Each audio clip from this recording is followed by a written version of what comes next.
तीन सवाल। बहुत समय पहले की बात है।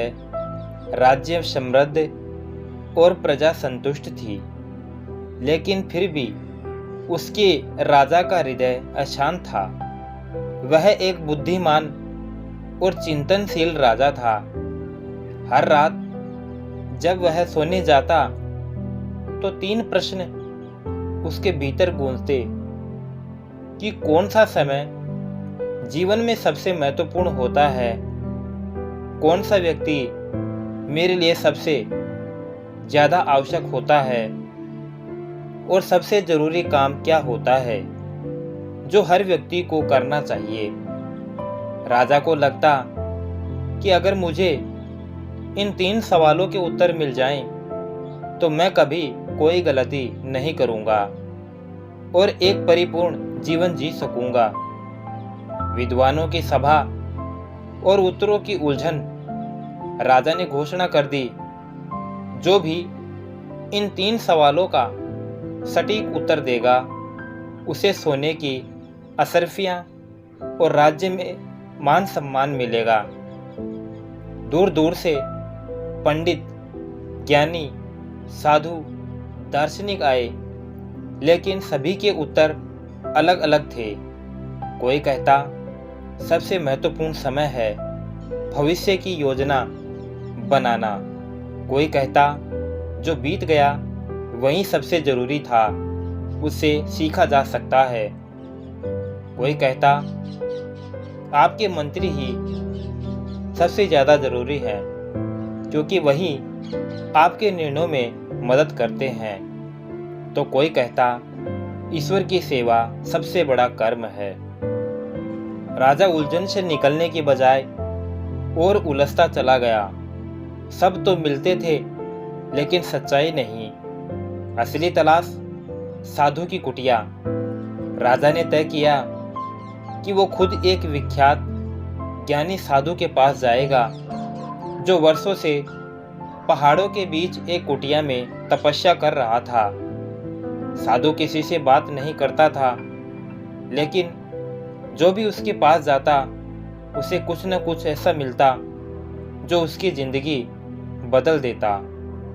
राजा ने अपने पूरे शाही ठाट बाट छोड़ दिए और साधारण वेश में अकेला निकल पड़ा। जंगलों और पहाड़ियों को पार कर राजा उस कुटिया तक पहुंचा। वहां एक वृद्ध साधु था, दुबला पतला, कमजोर, लेकिन आंखों में शांति की गहराई थी। वह बगीचे की खुदाई कर रहा था। राजा ने विनम्रता से कहा, हे मुनिवर, मैं आपके पास तीन प्रश्नों के उत्तर जानने के लिए यहाँ आया हूँ। साधु ने एक क्षण उसकी ओर देखा, फिर चुपचाप खुदाई करता रहा। राजा थोड़ी देर रुका, फिर स्वयं फावड़ा उठाया और खुदाई में उसकी मदद करने लगा। घंटों बीत गए। सूरज ढलने को था और राजा पसीने से भीग चुका था, पर साधु ने एक शब्द नहीं कहा।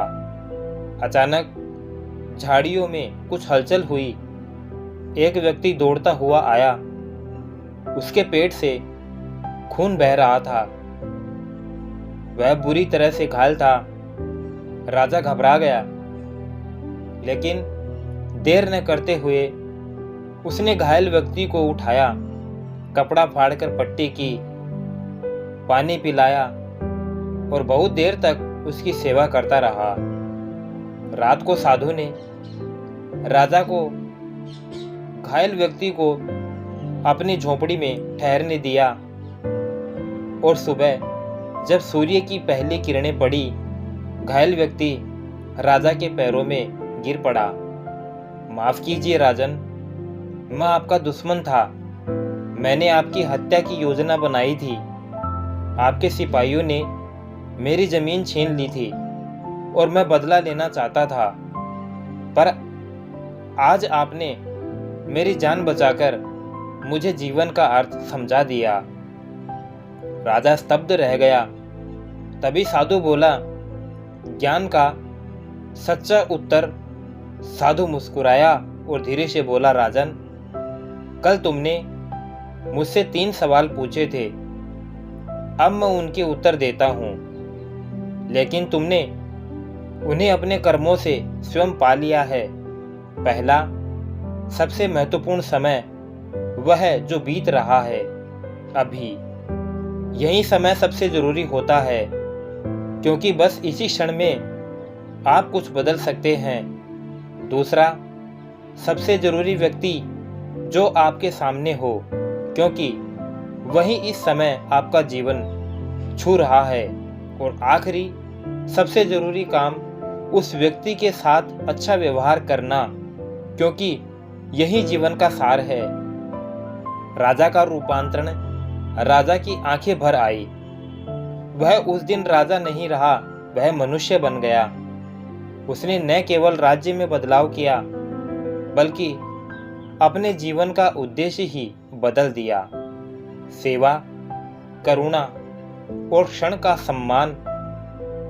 तो दोस्तों, ये कहानी हमें सिखाती है, जो अभी है वही सबसे बड़ा समय है। जो तुम्हारे पास है वही सबसे बड़ा व्यक्ति है, और जो तुम कर सकते हो वही सबसे पवित्र कर्म है। तो दोस्तों, अगर वीडियो अच्छा लगा तो लाइक करें, शेयर करें और साथ ही चैनल को सब्सक्राइब कर बेल आइकन जरूर प्रेस कर लें, ताकि आने वाले नई वीडियो की नोटिफिकेशन आप तक सबसे पहले पहुंच जाए। वीडियो को अंत तक देखने के लिए आपका बहुत बहुत धन्यवाद। जय श्री श्याम।